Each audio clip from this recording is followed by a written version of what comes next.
behavior. Give me 2, 3 examples of key members of the opposition conceding to wrongdoings. You say that the minority simply doesn't want to concede even when the evidence is They never do. There. When they do you know what they say? They say that assuming without admitting.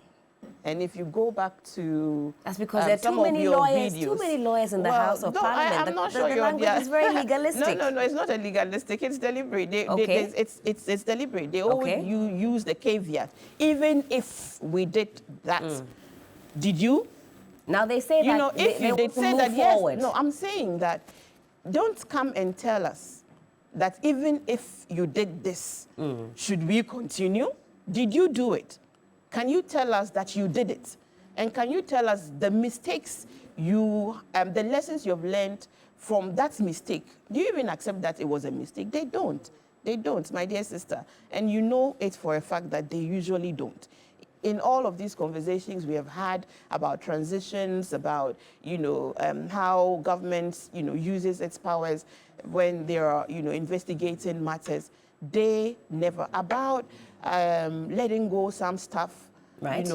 Even after you had given them, indication that stop these illegal promotions and illegal employment. Right. We gave them respectfully through the medium of a statement that we have heard these things happening. Stop them. What did they do? They parried it and came up with a counter. They said you guys need the hands for 24-hour economy. They said they're only ensuring you have all hands on deck. Don't repeat their misplaced propaganda and their mischief, which is obvious, because their intention is to entrench themselves within the system so they can have leverage to sabotage. We will not let them. You say that is the grand agenda. It is the grand agenda which is playing out just like we saw their grand agenda to appropriate, state resources through their Ejapadia document. That grand agenda to destabilize. Hotly contested by members of the NPP. Well, they say they've got nothing. In fact, they say you planted that. The facts do not bear them out. Well, you're in the media sphere, yes, aren't you? I am. And you must have heard the lady who is from their camp, very close to their family, who has openly said that she's the source of that document. They've not done anything to her till date. She has openly, a former member of the New Patriotic Party. What's the name? Known member of the New Patriotic Party. I'm sure you heard that video. I will send you the name. She has openly spoken about it.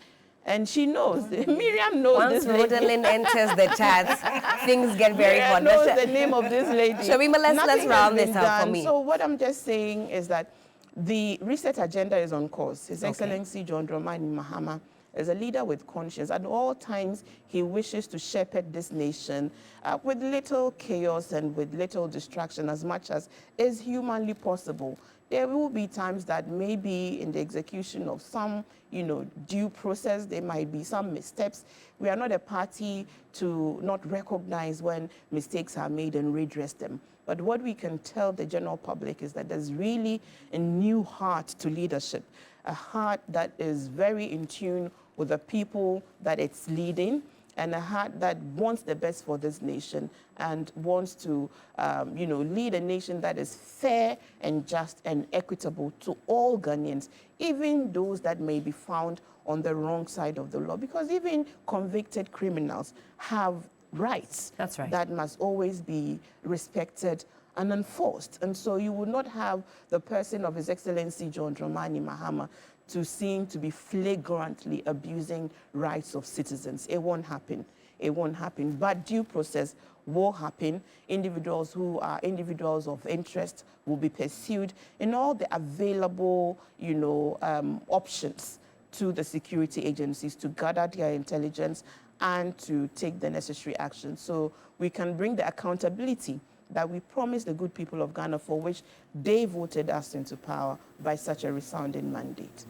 Thank you for your thoughts on this one, Shamima. Of course, it's unfolding. I know Honorable Afenyo-Markin has shared some pictures as well. So we give you, we'll come back to that if need be, if there's any more to say on that particular issue. But I'm sure you've also cited this judgment given in the United States against former MP Honorable Kennedy Ejapon to the tune of some $18 million US dollars. I mean, that's not the focus of our conversation, but at least we use that as a basis to expand the tentacles of the conversation, especially where now the judiciary, I would say, has come under fire once more, with many people asking the question, is it possible for the average journalist to get justice in Ghana, or do we have to go overseas? Shamima, your thoughts, please. Right.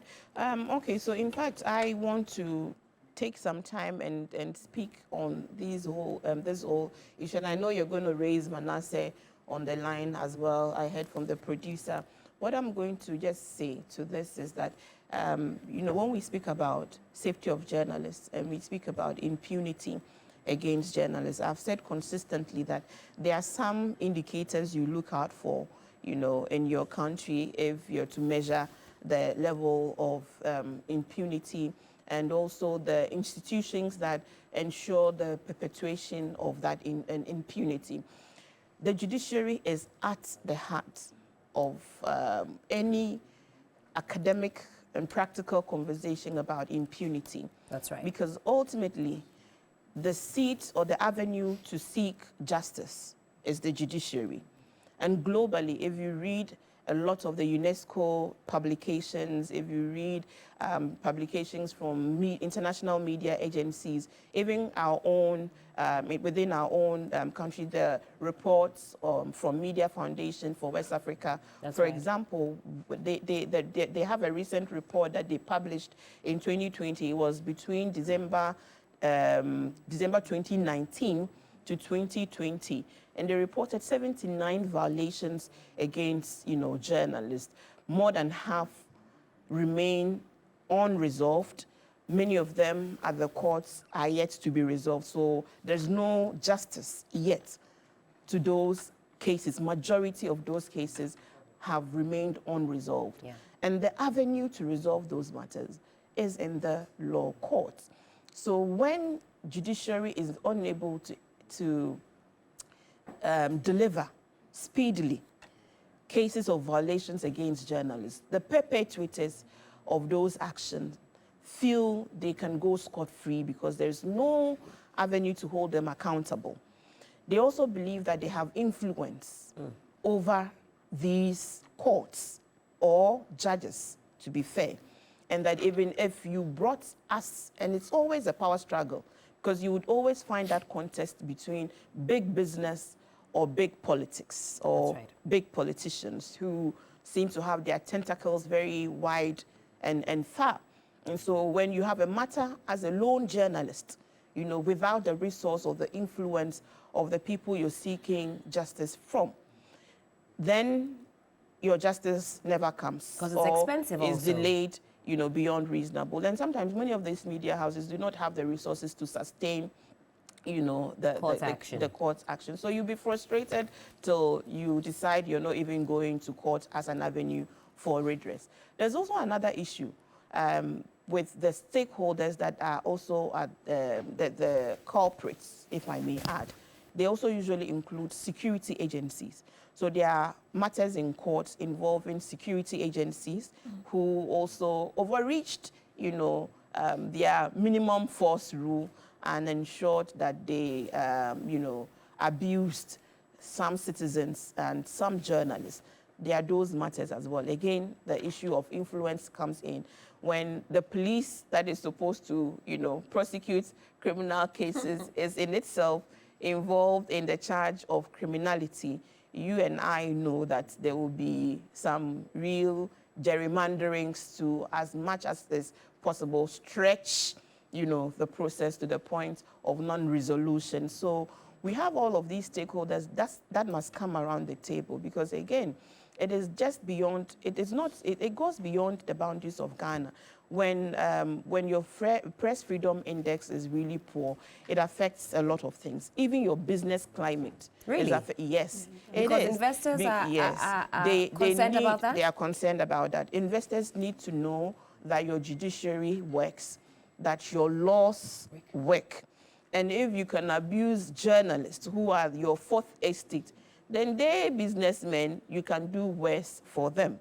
So sometimes we do not see how an atmosphere of press freedom, because the press is like the fulcrum through which citizens represent their voices, or channel their voices. They are supposed to be the representation of the people, also acting on and for the citizens in demanding accountability from the other, institutions of state and government. So if your press is oppressed, nobody else would feel safe in that country, because really, what power do they have to tell their story? The press that has the platforms to tell story, to investigate matters, to, bring those issues to public domain, if they're being oppressed to the point that many of them self-confess to be self-censoring. And I think that was one of the negatives of the outgoing administration, where independent studies came out with the findings that press freedom, that there was increasing high-handedness, by the leaders of the outgoing administration, and that media freedoms were being rolled back, and trust in accountability institutions were also seeing an all-time low. So these were observable facts, and when they add it to your profile as a country, it affects you in so many ways. Even your stature in the Committee of Nations, the respect you would command in the Committee of Nations is all eroded. The capital you can bring into it. They said money doesn't like noise. So if every day, journalists are fighting with, with the leaders of the day, money will flee from your country. So we must see the interconnectedness of a greater, environment of freedom of expression, because when press is free, it's also an indicator of how the society is generally free to be able to engage and speak out and demand accountability. Whilst I'm at it, when you come back to me, I would like to use this opportunity to speak again, in as much as we are promoting press freedom, to also educate the citizens on media literacy, that they will be able to understand what fake news is, what disinformation is, and what misinformation is. I say this because all these actors can become agents of fake news.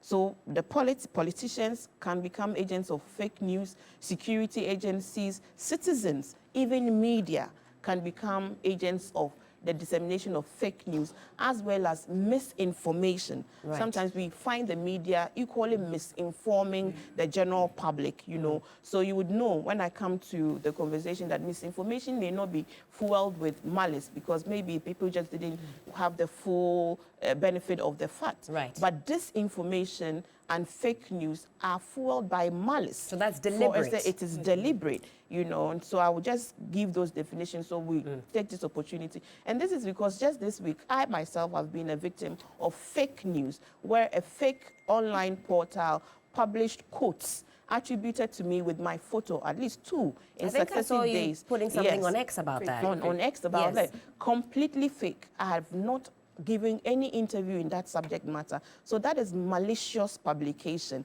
intended to court public disaffection for the individual. And we, as the consumers of news, must become very quickly aware of how the industry works, so that when you see some of these things, you know how to check for fake news, and you know how to be more deliberate about what you consume, and most importantly, what you reshare when you come back. Thank you, Shamima, for laying that foundation for us. And it's